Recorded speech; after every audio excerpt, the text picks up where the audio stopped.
female here? Julia's Looks like here. it. Oh, I think Jan is here too somewhere. Well, Cynthia, Jan, Oh, and there she Julia is, are here. but she's not showing up. And Cynthia.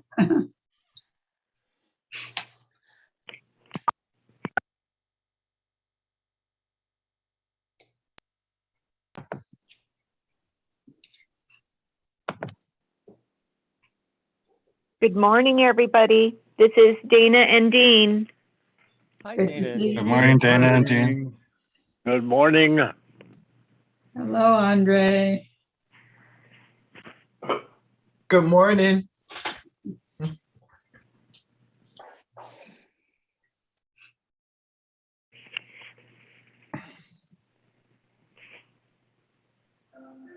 Well, good morning, everybody. Welcome to Downey Center for Spiritual Living. And as is our custom, we start by singing.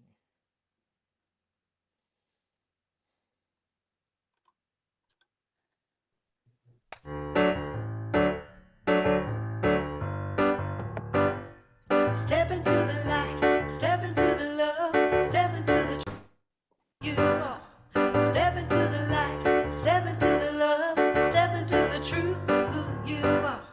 Step into the light, step into the love, step into the truth of who you are. Step into the light, step into the love, step into the truth of who you are. Step into the light, you are beautiful just the way you are. Step into the love, you're illuminated by the glory of God's love. Step into the truth, from within your abundance overflows. Our love can change one life can change the world. Step into the light, step into the love, step into the truth of who you are. Step into the light, step into the love, step into the truth of who you are. Step into the light, step into the love, step into the truth of who you are. Step into the light, step into the love, step into the truth of who you are. I am the light of the world. You are the light of the world. We are the light of the world. So move with me, step with me, step into the light, step into the love, step into the truth of who you are.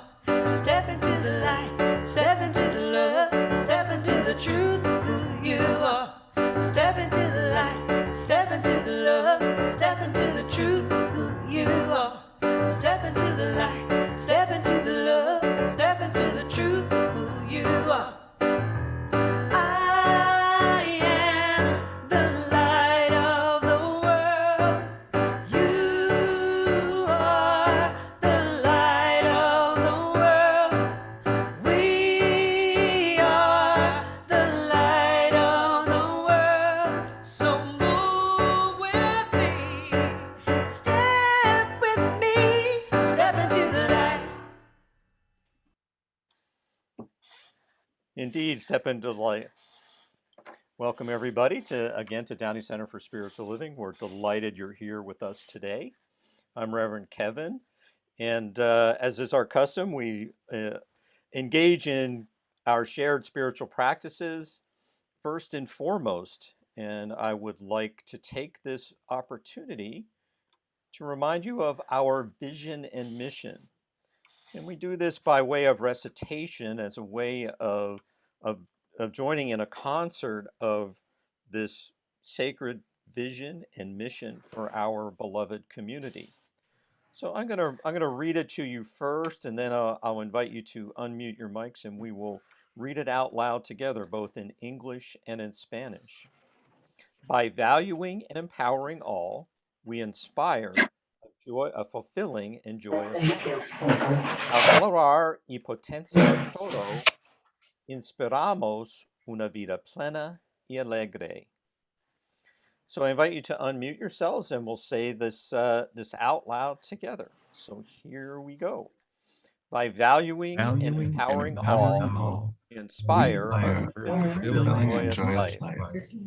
A valorar y potenciar todo, queramos la vida plena y alegre. So as you were doing that, did anything come forward, or just like to say hello and share with the community? Anything that resonated with you today?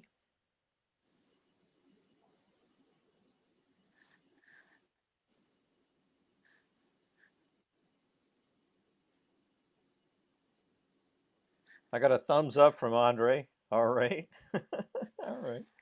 All right. Well, thank you for all that. What I would like us to move into next is some time in meditation and affirmative prayer. And the person today, the practitioner of the day, is George Weatherford. I think we are blessed. I know we are blessed to have him with us and to lead us in these next spiritual practices. So take it away, George Weatherford. All right. Good morning, everybody. I have this desire to just go one by one in every single square here and say hello and how much I love you, because I am so excited to see everybody and some faces I have not seen for a while and who have not seen me for a while.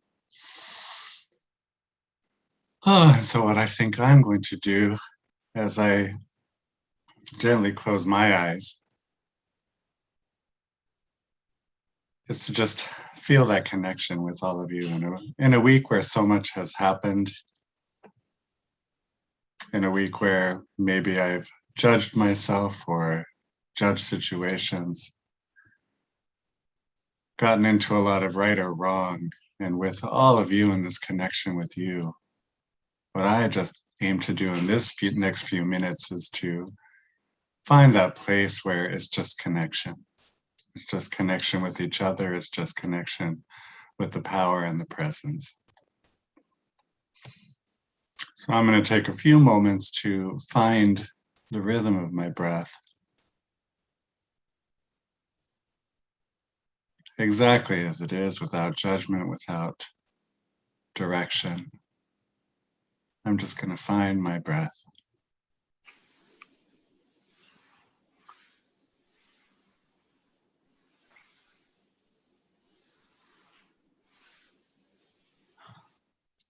Noticing how deeply I breathe or how shallow. Noticing how the air feels moving in and moving out.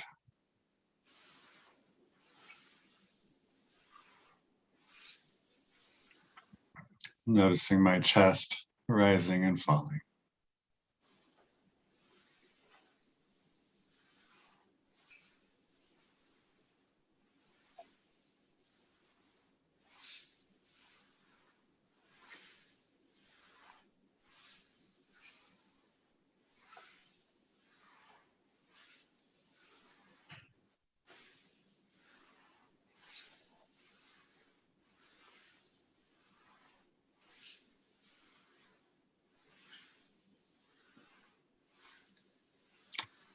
Knowing that my breath is just fine exactly as it is.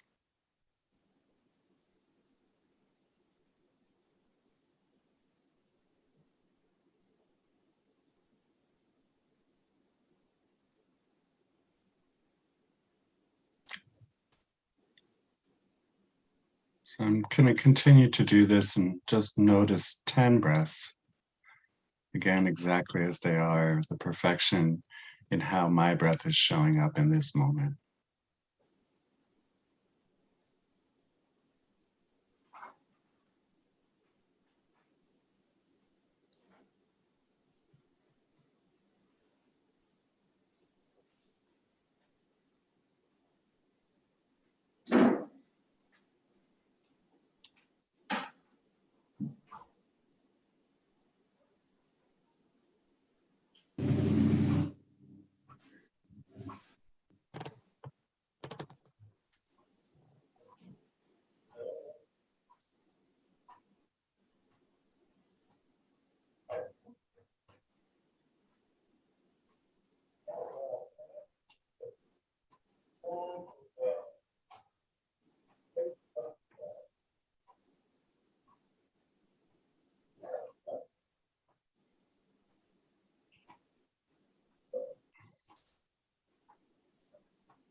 And opening my awareness a bit from my breath to my surroundings, noticing how my body might feel, how the chair might feel that I'm against my body, how my feet might recognize the connection with the floor, maybe the temperature in the room.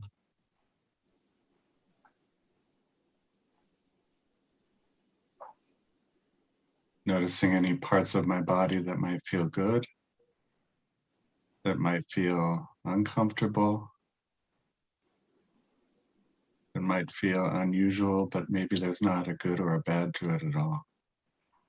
Without judgment, just being aware of my surroundings and my body. Let's do that for 10 breaths.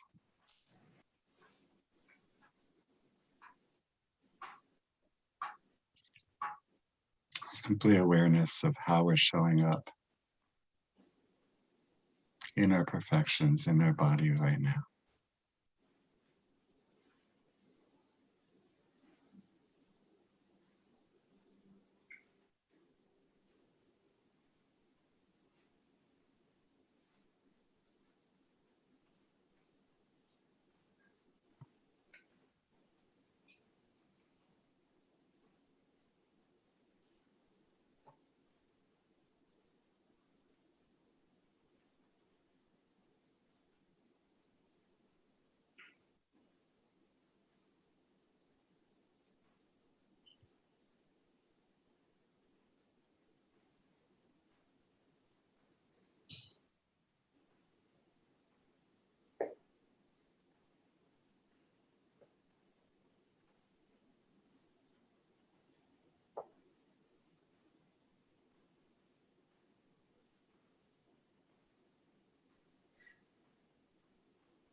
And opening as well to a gentle awareness of any thoughts or feelings that might be passing through our head.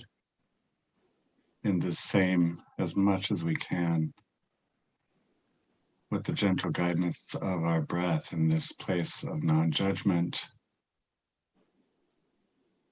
taking a moment not to see it as good or as bad, but just to be aware.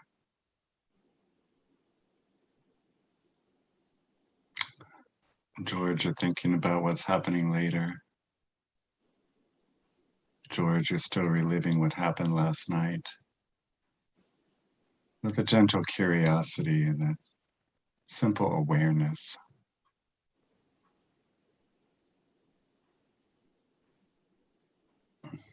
And if the judgment creeps in, we can always just go back to noticing our breath.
And as we are here as a collective, as we are here gathering together, I'm going to take a few moments to pull each person in this room into my awareness.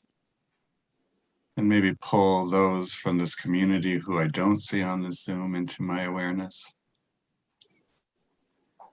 And those I may love who are part of my community who may not ever come to the Zoom room into my awareness.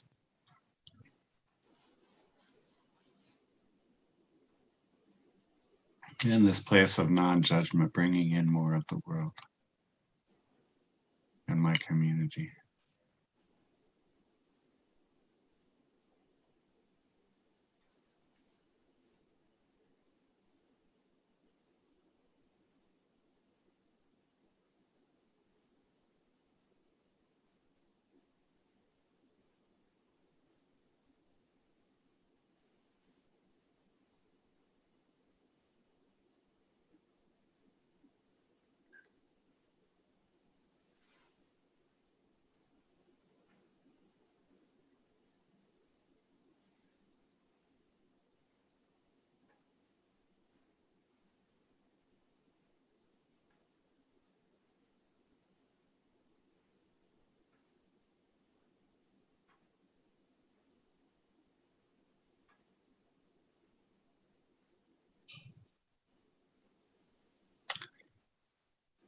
And in this place of as much neutrality, as much lack of judgment as I can find, I speak my words. I speak my prayer. I find my prayer.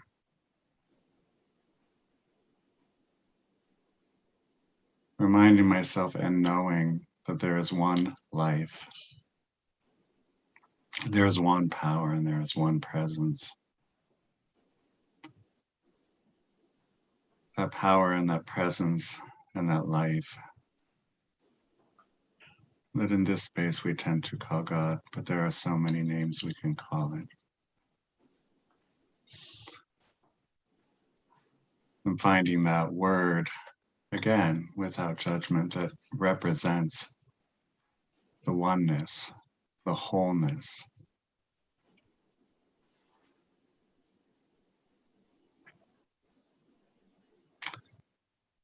And knowing that as I recognize this wholeness, as I recognize this truth of oneness, this power and presence that is all that is, and therefore can only is itself and can only love itself.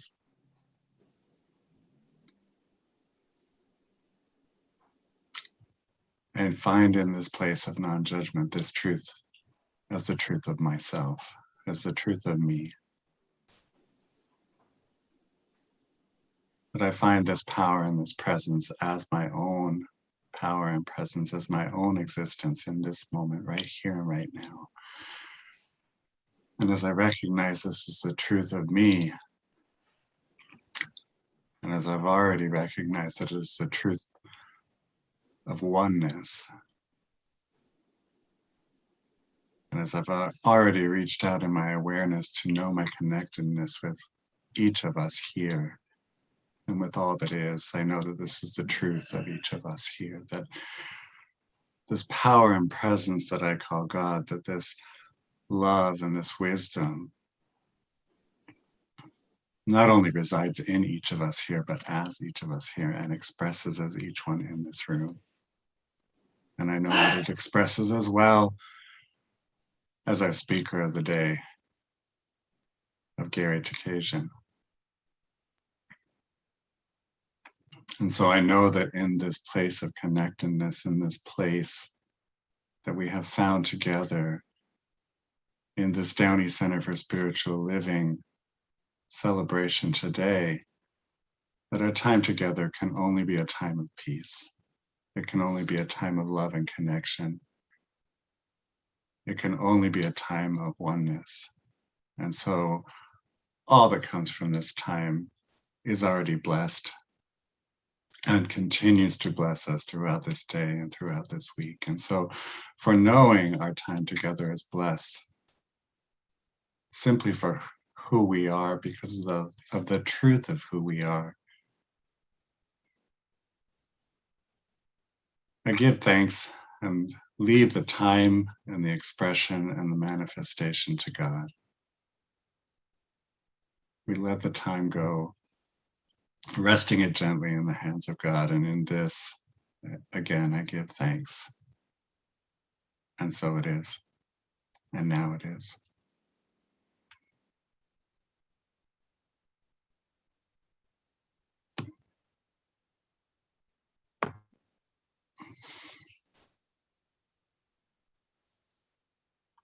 Thank you so much, George. Beautifully done. Let's show George some love.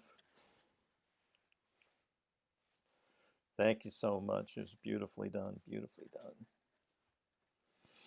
done. Just savoring that moment for a moment.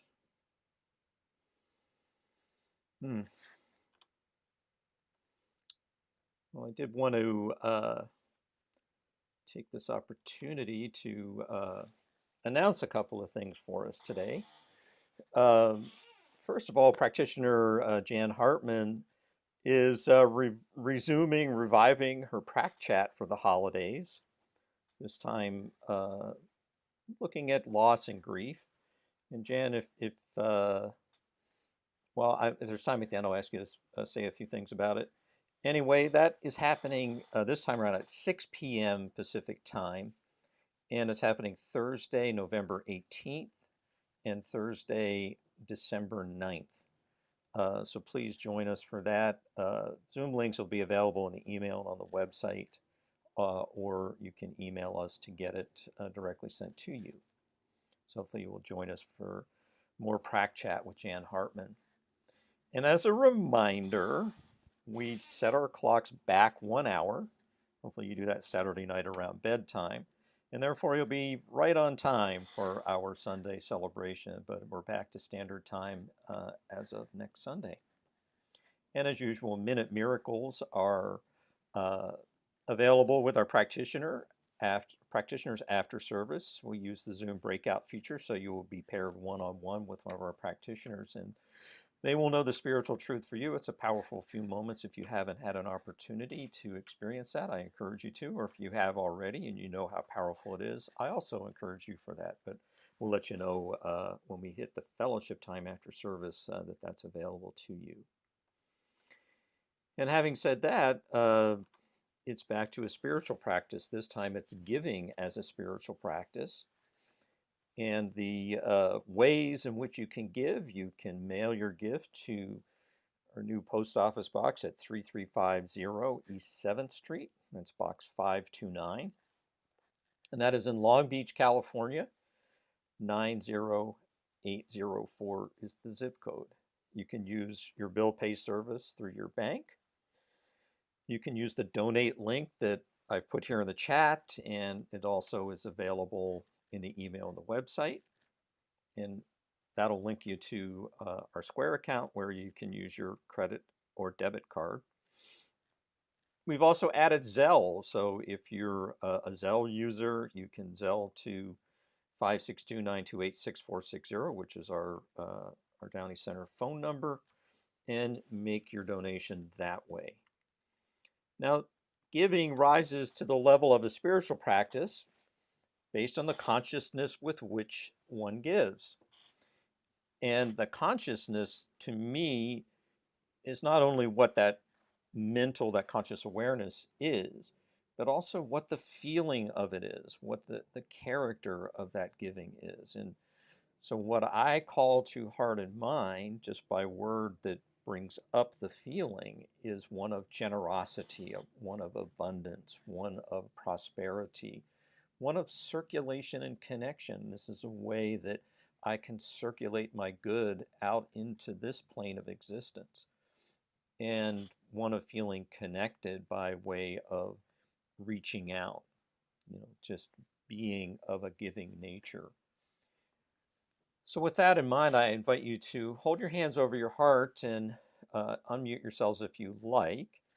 We're going to say our statement of giving together simultaneously in Spanish and in English. I'm going to choose English. And so here we go. Abundance flows in my life. I am blessed with prosperity. I give with generosity. Yes. I tithe on faith, belief, and with a consciousness of love.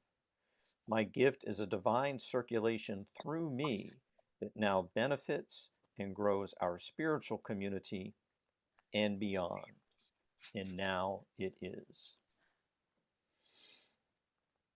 So I welcome you to mute your mics now and sing along with Walking in the Spirit, just opening your heart and mind to the magnificent message that we are about to hear. I'm walking in the Spirit, walking in the Spirit, walking in the Spirit of one God, loving in the Spirit, loving in the Spirit, loving in the Spirit of one God, moving in the Spirit. Oh, I'm moving in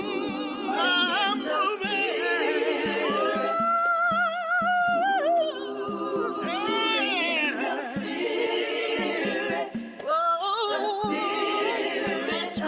The Spirit. Oh, God. Growing in the Spirit. Every day I'm growing in the Spirit.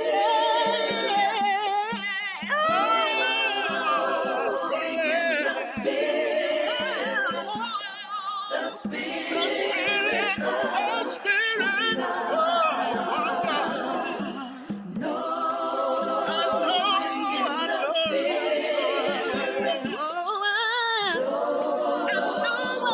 in the Spirit. Knowing in the Spirit. The Spirit of one God. Singing in the Spirit. I lift my voice and sing, in the Spirit.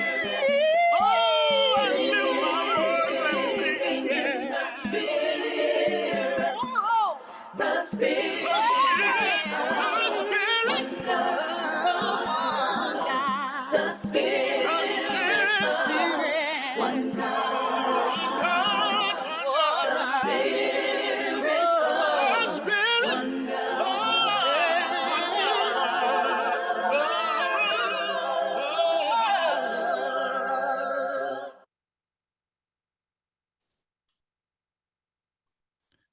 Well, happy Halloween, everyone. And yes, I had to mention it today because this is a time when so many people gathered together. So I thought I'd start today with just a few little facts about Halloween. And I gathered these from the History Channel website. And there's a lot more than I'm going to say here on that site. So if you're interested, it is actually kind of an interesting history. So Halloween really got its beginning as an ancient Celtic festival called Samhain. And this was when the people would light bonfires and wear costumes to ward off ghosts. And then in the 8th century, Pope Gregory III designated November 1st as a time to honor the saints of the church. And of course, this became known as All Saints' Day. And over time, the folks incorporated some of the tradition of the Celtic festival of Samhain. And so the evening before became known as All Hallows' Eve, which later became Halloween. And of course, over time, we know what this evolved into, the activities, trick-or-treating, carving jack-o'-lanterns, and donning costumes, and of course, eating candy. And before I get into the regular message, I just wanted to share a couple of interesting facts I found on this site. And this one was surprising to me. And this is that Americans spend an average of $6 billion annually on Halloween. And that makes it the country's second largest commercial holiday after Christmas. Who knew? The other one I found interesting is 1/4 of all the candy sold in the United States is purchased for Halloween. And then this was the one that made me sit up and take notice. In 2019, Americans spent $490 million, wait for it, on costumes for their pets. I know we love our four-footed friends, but wow, that really startled me.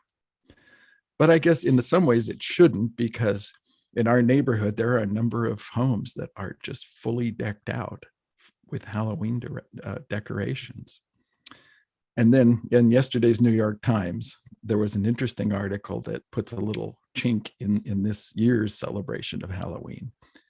And the title of that article was How the Supply Chain Stole Halloween. And if they were saying, good luck trying to find any meme-inspired costumes or any costumes at all, of course, due to all the ships that are lined up trying to get into the harbors all around the world, literally.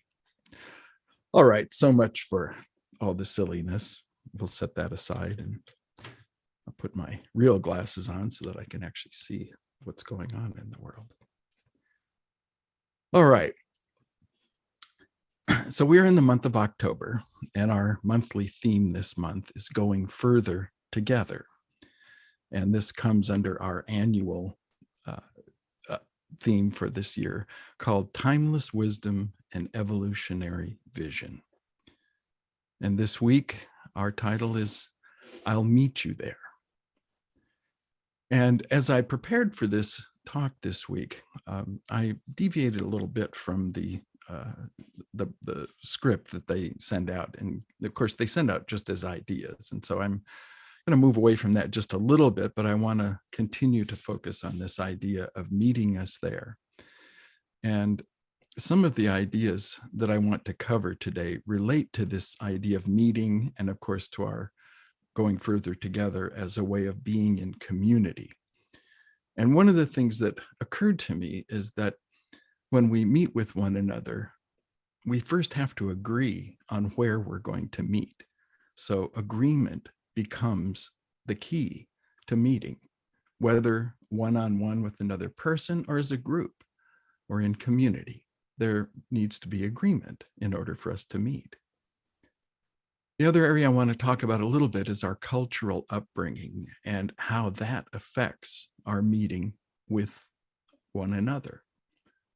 And lastly, how we see ourselves today and the effect that that has on our lives and, of course, our meeting together and individually. And so as I was considering this, one of the ideas that came to me was the biblical idea of being of one accord, being in agreement with one another.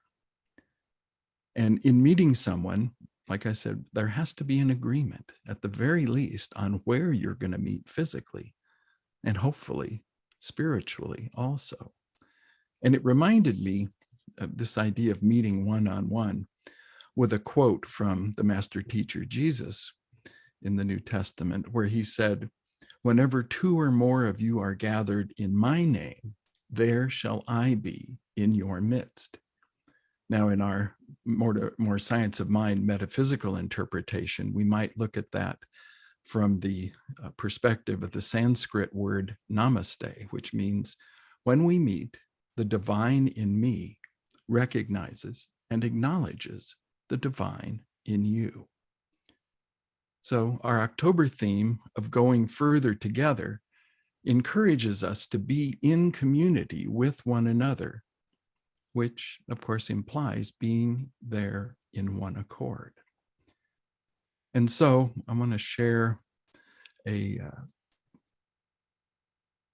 slide here that is one of a biblical example, and then one that is of Ernest Holmes.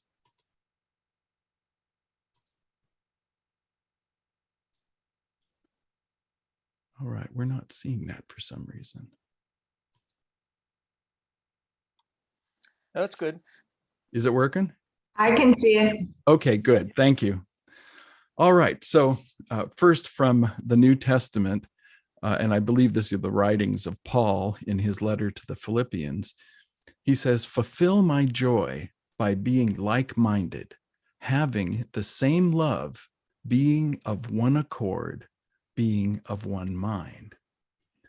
All right. And then if we move to what Ernest Holmes talked about, he said, our treasure is already in heaven, and our thought can take us to this treasure only when it is in accord with divine harmony and perfect love. So I like this part, what Ernest talks about, because he's saying that it is our thought that takes us there. It is our thought and being in accord with the divine that takes us to that place. And in this case, of course, he was talking about our treasure, which is already in heaven. And we know that as good science of mind students, that heaven is in our consciousness. It is where we are, that is the heaven that we acknowledge. And so as I was thinking about today being Halloween, I also found myself considering how the influence of our Judeo-Christian traditions has impacted our Western culture. And it really impacted my coming into accord and into community with science of mind. And sometimes, for as varied as the English language is, there are times when it lacks good updated words. And what I'm about to talk about is an idea from Ernest Holmes. And we have to remember that Ernest was writing in the 1920s and the 1930s. And so I wish there was another word for this, because the thought and the idea that Holmes came up with that I think applies to these traditions impacting us is the idea of race thought. Now, of course, Ernest was not talking about anything racial. He was talking about the human race, the entire human race. And by that, he was talking about this idea that this is a subconscious continuation of all these different things that influence us from our time of growing up all the way through there, but they're shared. These are things that we all kind of take for granted because they're just part of the culture that we were raised in. And whether or not your particular upbringing was in a religious family, or whether it was Christian, Jewish, Islamic, Buddhist, Hindu, or even agnostic or atheist, we would have had to live under a rock in order not to have been influenced by the pervasive presence of the Judeo-Christian imagery and stories. And we have to look no further than at our major holidays. I mean, the biggest one of the year, of course, in our Western culture is Christmas. And we look at Easter. And in the Jewish community, where they celebrate Passover. And then I was thinking about the observance of Mardi Gras in New Orleans, especially, which has its ties to a religious thing, because that is the big celebration before the season of Lent, when people typically give up things and have a supplication in their mind to God. And certainly there is Halloween. So these stories and these images reside deep in our subconscious, and they subtly influence various aspects of our life experience. And so what I'd like to do is have a little bit of fun with this, but also a little bit of seriousness at the same time, because I'd like to share with you several images from my ongoing collection, excuse me, of witty cartoons and drawings that I hope will highlight some of these concepts. And for those of you who can't see a computer screen, I will describe the images as well. But each of these has a essence of this Judeo-Christian tradition that I think are just automatic for us. And so most of those references are never mentioned in the cartoon itself. It's just assumed that we will know what these are. So let's have a look here and I'll show you what I'm talking about.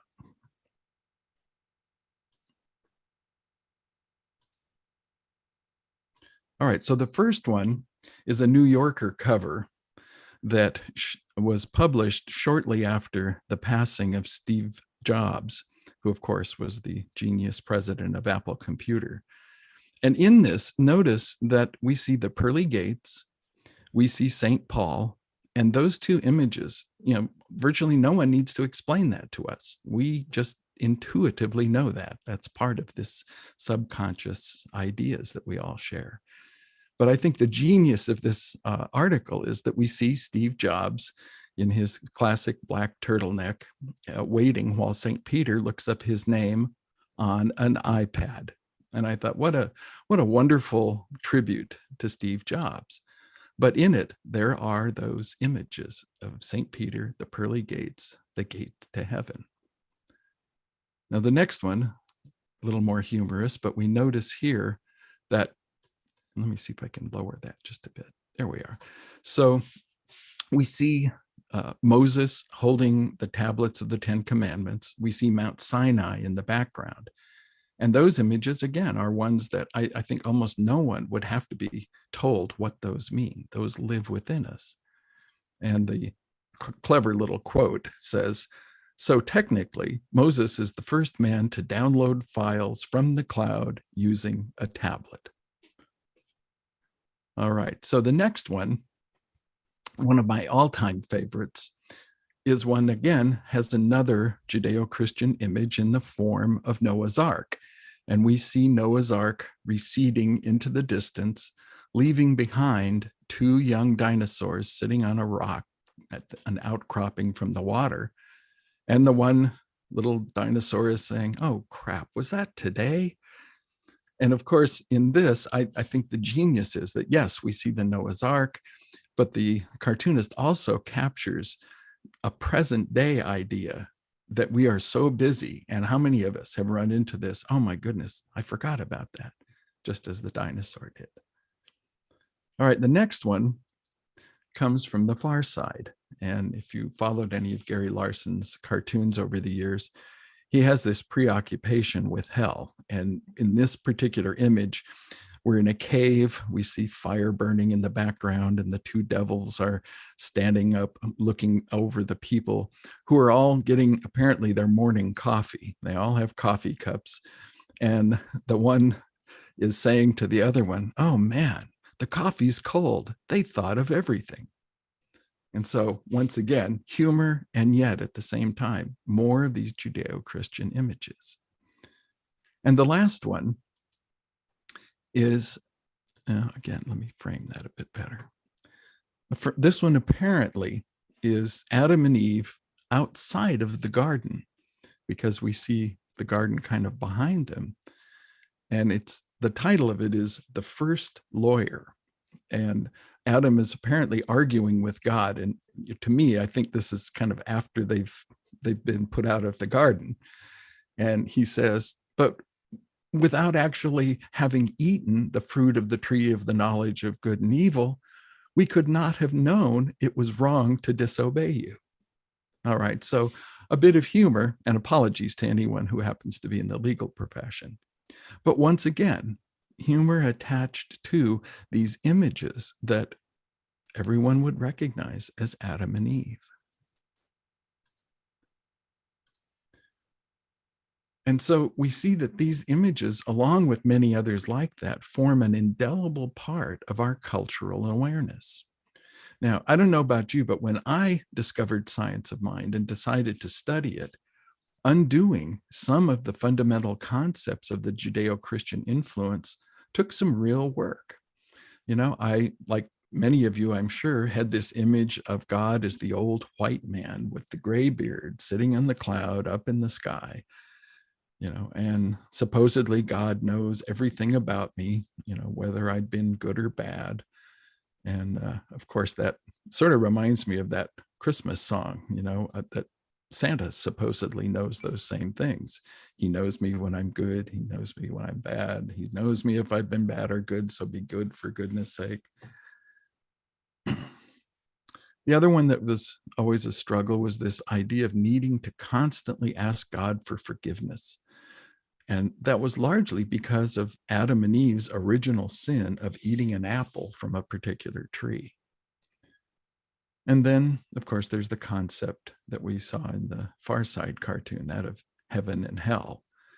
And that idea of being judged and having to be in perfect alignment with God before we have acceptance into heaven. There's just something about that that just always gave me a little trouble.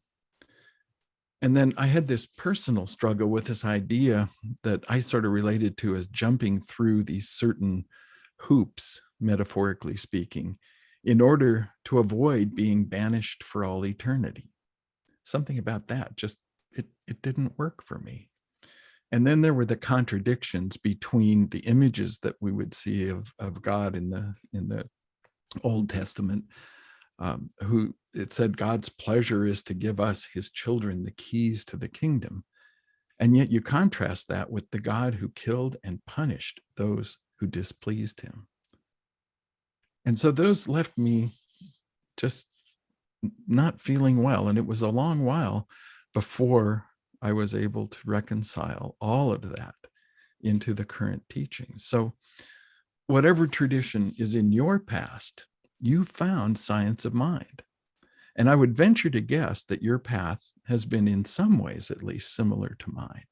We likely have this religious baggage from the past in common. And we have come to understand, though, that science of mind has something to offer us in fulfilling our lives in ways that the old baggage could not. And so I came to understand that studying science of mind was a process of letting go and letting in. And in effect, it required of me to change parts of my worldview, how I saw myself in relation to the world, and in a larger sense, the universe around me. And one of the key parts of that, this is my process here, so I'm not suggesting that this should be everyone's, but for me, I related this to the psychology branch known as self-image psychology. And self-image is how we see ourselves, who we believe ourselves to be or not to be. Thank you, Shakespeare. Because our self-image defines every aspect of how and what we experience in our day-to-day lives. And I look at this, for me, the way I tried to make sense of this is this idea of a mental tapestry inside all of our thoughts, beliefs, feelings, emotions, experiences, and opinions. All make up this mental tapestry, each thread of which is one of those thoughts, experiences. And the picture on there is my self-image. It's who I see myself to be. And it's a composite of all of those, again, thoughts, beliefs, feelings, emotions, experiences. And what I came to understand for me was that this tapestry forms a filter through which all of my life experience flows into me. Those things that I agree with, the tapestry just lets through because there's agreement. There's all sorts of things I can agree with. And those things that I don't agree with, they never make it through the tapestry because I just reject them out of hand. And so what happens for me is that I began to realize too that science of mind offered me tools to make significant changes to my self-image, one thought or one belief at a time. It's like taking one strand out of that tapestry and being able to change that via what we know of as our spiritual practices, through meditation, through affirmation, through treatments. And by that, I'm speaking about spiritual mind treatments. And so what I found was that our beliefs are powerful and they can be difficult to change. But one of the teachings that helped me along in some of my early days of science of mind, and I still go back and refer to them from time to time, are what's known as the teachings of Abraham. And this is that collective consciousness that speaks through Esther Hicks. And Abraham has some really good things to say about what we do in science of mind, not directly, of course, but through their own interpretation. And one of those is what Abraham talks about in terms of our beliefs. And Abraham says, and let me get to my screen here. Excuse me.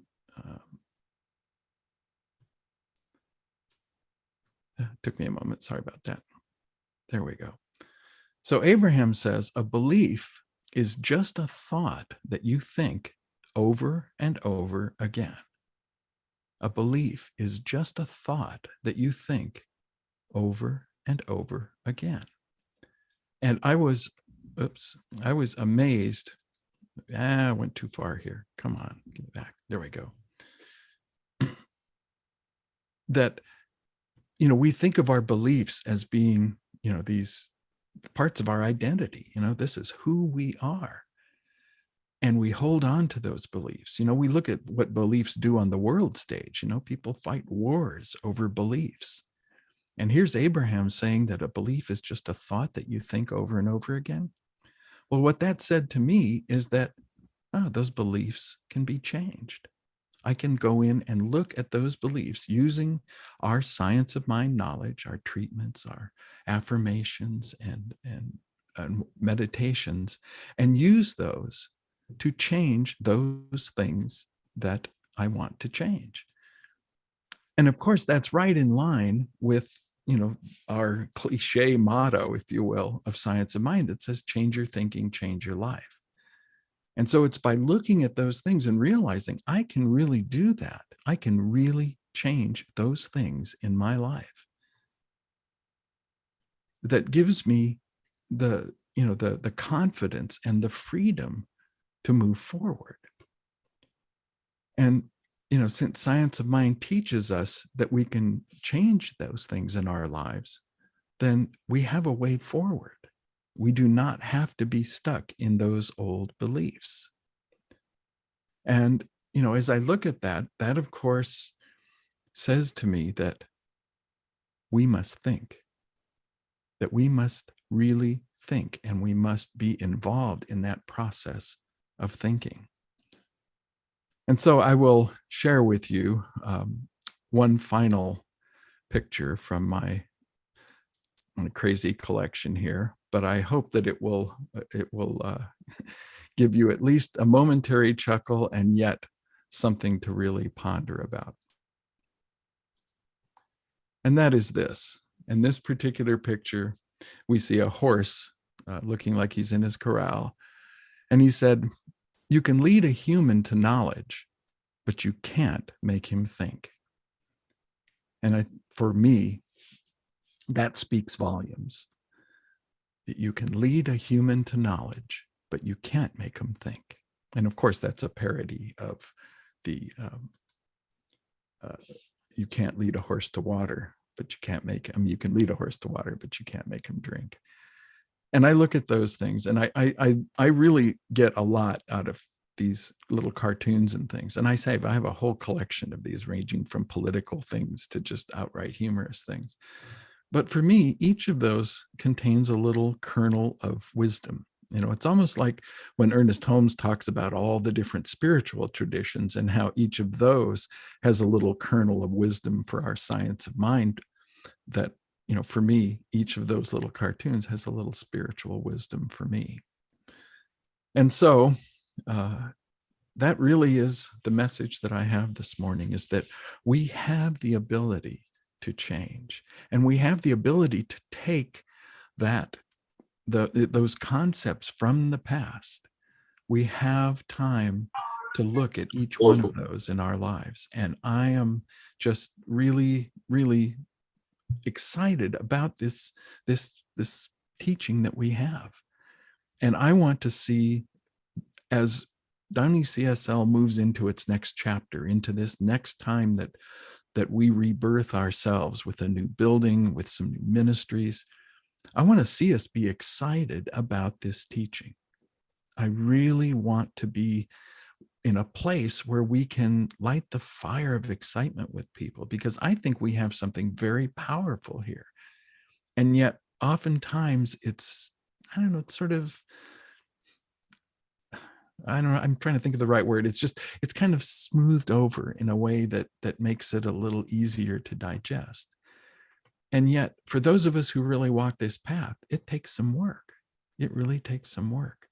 And I want to see us be the powerful people that we're called to be by taking this teaching and really making it our own. So will you just join with me in a time of prayer? And right now, I am just filled with gratitude. I am just so thankful for this teaching, for this community, for the horizon that we have as Downey CSL. And I just give thanks for that and for knowing that all of this was birthed through our founder, Ernest Holmes, as he was in perfect alignment with the divine, and how he allowed that voice of the divine to speak through him and to look at all these world traditions, all these different concepts and ideas, and distill them down into a teaching that we can use and absorb in our life today. And so I just want to offer that thanks for all of that, and to just now release all of those words, all of those ideas into the creative law of the universe, knowing that it takes everything that I've spoken into it and brings it into manifestation. And the final thing is to say, and so it is, and now it is. Amen.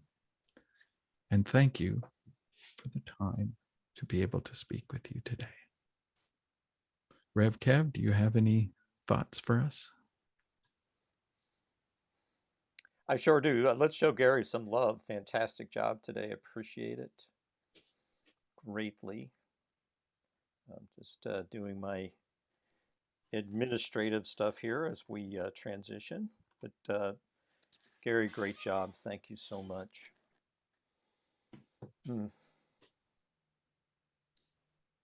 All right. Beautifully done. I did want to take this time to thank everybody who made our service and our gathering so fantastic today. So thanks to our practitioner of the day, George Weatherford. So show him some love.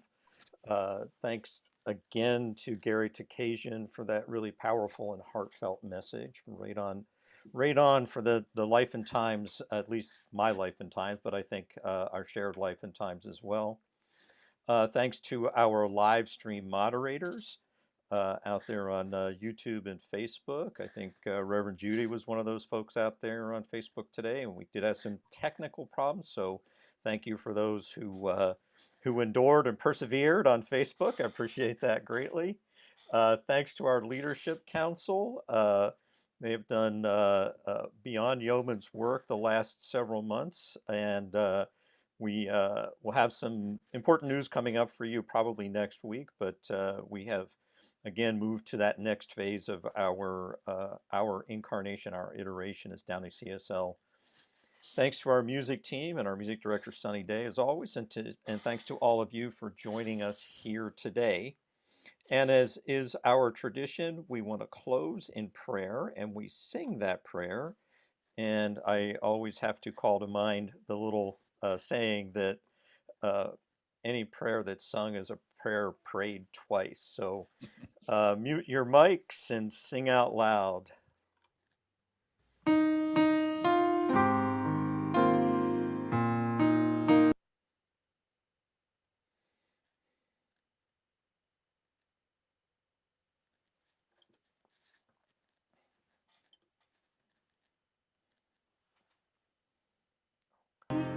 We want to see with open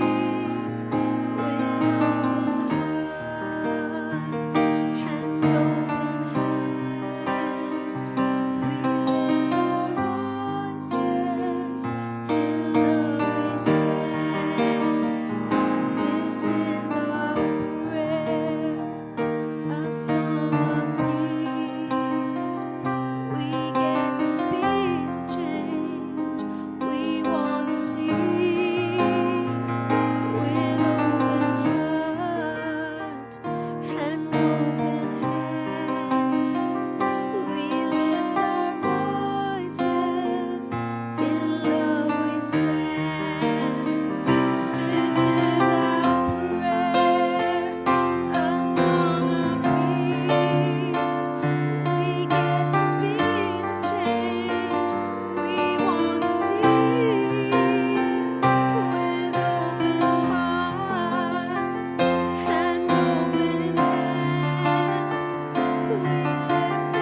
let's say goodbye to our live stream. See you next time. Thank you for joining us.